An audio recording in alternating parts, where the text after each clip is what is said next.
राधा स्वामी दयाल की दया, राधा स्वामी सहाय, राधा स्वामी। प्यारे सत्संगी भाई और बहनों, आप सुन रहे हैं रक्षाबंधन के पर्व पर दादरी का सत्संग। सो किस तरह फरमाते हैं महाराज जी, सुनिए। सुमन पक्का करो, वाक सिद्धि। जो तुम जबान से बोलोगे वो बात उसको रोक नहीं सकता कोई, होगी वो, क्योंकि मिथ्या बात नहीं होगी। जो भी तुम्हारे मन से बात निकलेगी वो एकदम सच्ची होगी। जो आदमी ज्यादा बक बक झक झक करते हैं ना, उनकी बात में सच्चाई नहीं रहती। सच्चाई तो एक ही है, जहां कहीं जाओगे वो एक ही रहेगी। अब झूठ अगर जहां हो जाएगी तो झूठ तो आपको याद ही नहीं है कि उसके सामने मैंने क्या कहा था। दूसरे के सामने कुछ हो जाती है, तीसरे के सामने कुछ, चौथे के सामने कुछ। झूठ बदलती रहती है, सत्य बदलती नहीं, सत्य एक ही रहता है। उस सत्य का नाम सत्संग है, सत्य का नाम सत्संग है, सत्य का नाम सतनाम है। उस सत्य के रास्ते पर चलते हो तो उस एक की ही पूजा, एक की ही साधना और अपने मन के अंदर स्थित होने की जो कोशिश करते हो तो सब कुछ आपको यहां अब भी मिलेगा। अगर मन की वृत्तियों को एक जगह पर रोक लेते हो, बहुत शक्ति है इंसान में, और वो शक्ति है किसमें? एकाग्रता में। लेकिन हमारी एकाग्रता, कंसंट्रेशन ऑफ माइंड हमारी कहां बिखर गई? इंद्रियों के घाट पे बिखर गई। किसी को कुछ देखना अच्छा लगता है, किसी को सुनना अच्छा लगता है, किसी को चखना अच्छा लगता है। ये हमारी ज्ञान इंद्रिय और कर्मेंद्रिय भरमाती है हमें। मन इनको भरमा देता है। मन हर एक की दीवारे पे बैठा हुआ है। जिस चीज को मन करता है, आपके मन में इच्छा पैदा हुई, उसको पूरा करने की कोशिश करते हो, और जब वो पूरा करने की सोचते हो ना, अडिग हो जाते हो। अब नहीं देखते, जगह जगह ये इतने गलत काम होते हैं, उनको कौन चीज करवाता है, उसको दूसरी चीज दिखाई नहीं देती, अंधा हो जाता है वो। जब भी कोई इंसान कोई कर्म करता है वो अंधा हो जाता है, उसको नहीं पता, वो बुद्धिहीन हो जाता है, नहीं सोचता इसका नतीजा क्या होगा। वो नहीं मानता कि इसका क्या कर्म बनेगा, कर्म का क्या फल बनेगा, कौन भोगेगा उसको। लेकिन वो कर बैठता है वो काम। किसने करवा दिया? अगर वो इंद्रियों के नहीं जाता, मन की बात को नहीं मानता तो बच जाता। अगर उसी मन को जो गुरु ने बताया कि अपने ध्यान को एकाग्र करो, कहां? दोनों आंखों के मध्य में, तीसरे तिल पे, जो तुम्हारी आंखों के पीछे है वहां पे। उसका तरीका भी बता दिया, कहां ध्यान लगाओगे, क्यों करो उसका ध्यान जिसका बताते हैं, ताकि जिसका ध्यान करो उसके गुण आप में आए। जिस चीज को लेके तुम ख्याल करते हो, उसी के गुण, उसी के विचार, उसी में जो भी खूबियां हैं वो तुम्हारे मन में भी आ जाएंगी। अब रात दिन तो हमारी निंदा में, चुगली में, बुराइयों में, लालच में, स्वार्थ में डुबकी मारते फिरते हैं, फिर सोचते हैं कि भक्ति में कामयाब हो जाएंगे। भक्ति खाला जी का घर नहीं है, मन में आओगे वो काम कर लोगे।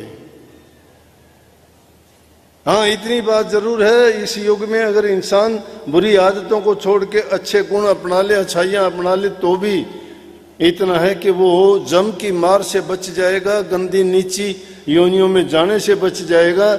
उसका इतना भी बहुत है। लेकिन एक बात बताऊं, संतों का डाला हुआ बीज कभी व्यर्थ और खाली नहीं जाता। वो बीज पैदा होता है, अंकुरित होकर पेड़ बनता है और फल देता है। इसीलिए संत कहते हैं कि चाहे एक जन्म, दो जन्म, तीन जन्म कितने भी लग जाओ, जिन्होंने संतों से नाम की दीक्षा ली है, उस जीव का कल्याण जरूर होगा। चाहे भटक जाएगा तो भी उसको और जन्म लेने पड़ेंगे, क्योंकि नहीं तो संतों को लाज लगती है। संत यहां वहां से नहीं। स्वामी जी महाराज ने कि संत सभी वा घर से आवे, नाम भेद दे जीव चितावे, जो चित्त तिसले पहुंचावे, नाम भेद ले जो माने कहना, उसको फिर सुख दुख नहीं सहना। और उसको चार चीजों में विभक्त कर दिया। किस चीज में? कि एक समय, कुछ समय तो निश्चित और निर्धारित करके तुम्हें नाम के सुमरण में लगाना पड़ेगा। उसको कह दिया कि एक जन्म गुरु भक्ति कर। कुछ लोगों ने कह दिया कि जन्म 4 जन्म में होगा, फिर तो मुक्ति इस जन्म में नहीं होती। नहीं, यही इसी जन्म में जीवत समझो, जीवत बुझो, जीवत मुक्ति निवासा, मोए मुक्ति बतावे गुरुआ झूठा दे विश्वासा। जो गुरु कहता है कि अब नहीं, मरने के बाद तेरी मुक्ति हो जाएगी, गलत है। जीते जी अभी इसी जीवन में काम होगा। और संतों ने फिर आलोचना कर दी कि तुम्हारे मत में तो ये कह दिया कि 4 जन्म में बता दिया।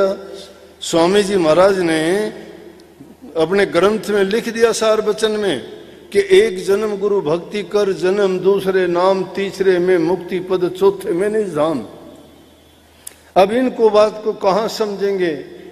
वो बुद्धि की कसौटी पर देखने वाले लोग कहेंगे 1 जन्म, 2 जन्म, 3, 4 जन्म हो गए। नहीं, वो इसी जन्म को 4 भागों में विभक्त कर दिया कि 1 जन्म का पार्ट, एक हिस्सा नाम के सुमन में लगाओ, गुरु भक्ति करो। 1 जन्म गुरु भक्ति। गुरु भक्ति क्या है? गुरु के वचन की पालना, गुरु के साथ रहते हुए गुरु जो कहता है उसकी आज्ञा के अनुसार सुमन करना, ध्यान करना, अभ्यास करना, सेवा करना, अपने चरित्र को निखारना। चरित्रहीन आदमी से कुछ नहीं होगा। और उस चरित्र में क्या नहीं आता? ये पहली सीढ़ी जिसको मैं प्रथम दर्जा देता हूं कि इंसान अपने घरों में अपने व्यक्तिगत जीवन को जो अच्छा नहीं बना सकता, वो तो जीवन के किसी भी हिस्से में अपना अच्छा नहीं कर सकता। जो इंसान चरित्रवान है दूसरे को चरित्रवान बना देगा। बुझा हुआ दीपक दूसरे को रोशन नहीं कर सकता, रोशन दीपक ही दूसरे को रोशन करेगा। अज्ञानी के पास अज्ञानी जाके टकरा जाए तो ज्ञान नहीं मिलता, वहां तो फिर दूसरा हिसाब होता है। अपने आम बोलचाल में भी कह देते हैं ना, ज्ञानी से ज्ञानी मिले करे ज्ञान की बात, मूर्ख से मूर्ख मिले कह गुस्सा के लात। अज्ञानियों का जहाँ टकराव होता है वहां तो झगड़े फसाद होते हैं, लेकिन ज्ञानी से ज्ञानी टकराव होगा तो उनका तर्क वितर्क जो होगा, कुतर्क नहीं होंगे उनके, तर्क। कुतर्क तो अज्ञानी और मूर्खों की पहचान है। तर्क संगत बात को लेके वो उसे सही रास्ते पे चलेंगे। तो जन्म दूसरे नाम क्यों कही? गुरु भक्ति जो कर लेता है, जो गुरु भक्ति मोटा मोटी बात है, गुरु की आज्ञा में चलना। गुरु क्या आज्ञा देता है? गुरु कहता है किसी का बुरा ना करो, गुरु कहता है परहित करो, भलाई करो, गुरु कहता है माँ बाप सास ससुर की सेवा करो, गुरु कहता है धन से दान पुण्य करो, तुम्हें परमात्मा ने इस योग्य बनाया है। गुरु कहता है कि तुम किसी के साथ धोखा दगा ना करो, किसी का तुम लेके उसको मुकरो मत देना चाहो, नहीं तो कर्जवान हो जाओगे, ये कर्म की गठड़ी तुम्हारे सिर पर रहेगी।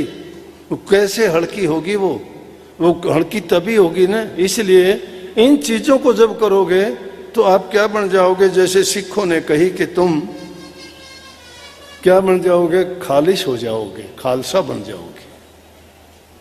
जब तुम नाम के लायक बनोगे, अब तो सब आगे पूरी लाइन आ गई, भेड़ चाल में आओ भाई नाम ले, नाम लो, बैठो, बैठा दिए, किसी को दिखाई नहीं देता, कोई चल नहीं पाता, कोई बीमारी से ग्रसित है, बैठा दो जी, कोई नाम ले लेगा, यो भी बेचारा ले लेगा बेचारा, कोई खेल तमाशा तो है नहीं। लेकिन क्या करें, जो जिद करते हैं फिर उनको बैठा देते हैं, क्या फायदा उससे? लेकिन इतना है कि उसको चुपड़ी हुई नहीं तो रूखी सूखी मिलगी, समझो कि मैं काम करेगी। वो संत सोचते हैं कि अब नहीं तो फिर काम कर जाएगी। अभी यहाँ बैठे लुधियाना से प्रेमी लोग आए हैं, मैंने बताया, वो काफी साल उन्होंने कहीं महाराज चरण सिंह के सत्संग सुने थे। सत्संग सुनने मात्र का फल बताता हूं, थोड़ा बहुत 2 सत्संग सुने थे, बचपन था, इतनी समझ भी नहीं होगी, उसके बाद नहीं सुने। लेकिन वो बीज डला हुआ था, वो विचारों से डगमग नहीं हुए। अच्छे परिवार से थे, अच्छे संस्कार थे, उन्होंने चले अपने सच्चे मार्ग पर।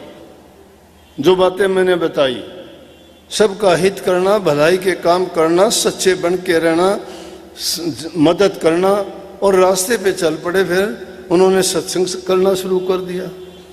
सत्संग सुन के मेरे पास आके उन्होंने ये बातें बताई। मैं कहने लगा, देखो ये संतों का डाला हुआ कब का बीज महाराज चरण सिंह का सत्संग सुना था, आज इनको यहां ले आया।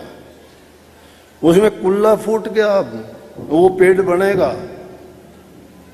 वो पेड़ बनेगा। अब वो तलाश करते हैं जी हमें नाम दे दो। मैं तो ऐसा। वीडियो अच्छा लगा तो वीडियो को लाइक करें, चैनल को सब्सक्राइब करें, ज़्यादा से ज़्यादा शेयर करें और कमेंट करें। सभी सत्संगी भाई और बहनों को राधा स्वामी।